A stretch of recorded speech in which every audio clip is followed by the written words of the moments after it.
It's tough doing it on a video camera. It is, right? Oh, it's so hard. Uh, on July 11th, 2005, I was completely lost. God was in such a far spot that I couldn't even see where I was even going to go from there. Just completely hopeless, completely desperate from a 10-year drug addiction. And God sent my brother, which was working a 12-step program with a bunch of group of guys in a fellowship, and that's where I first admitted that I was powerless over drugs and alcohol. My life had become unmanageable. And this started a spot where I, number one, stayed clean, and number two, it brought me to a point where I was, seeking God's will in my life. And through that time, things started happening for me. I got a decent job with Atlantic Broadband, the cable company, and then Annie come into play, a nice, wholesome woman in my life that was a godly woman. And he started playing this role in the background.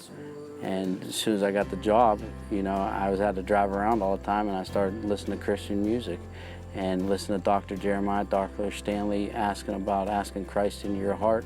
I've never been put in a spot like that, and I asked for forgiveness of all the stuff and pain I've caused on other people, and I asked Christ in my heart then.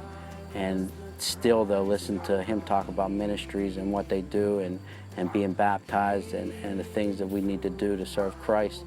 I was seeking and searching that for not only myself, but for my family too.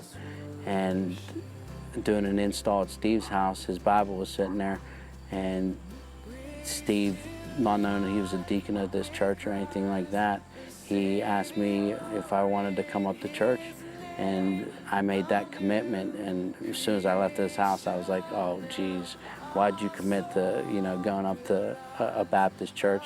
Because I just had this in the background, a fear of being belonged to something like that.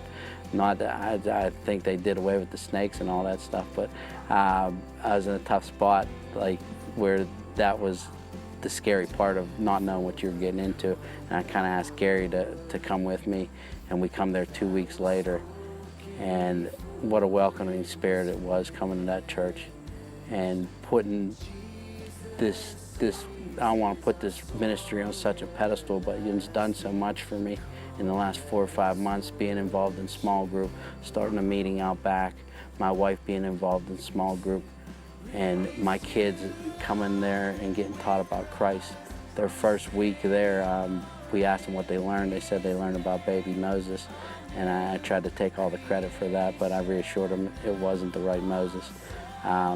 So we've got so in a spot where this church has been welcoming, and we've been lifted up, and now we're getting ourselves ready to be baptized, and we're so excited about it, and we thank this ministry for what it's done for me.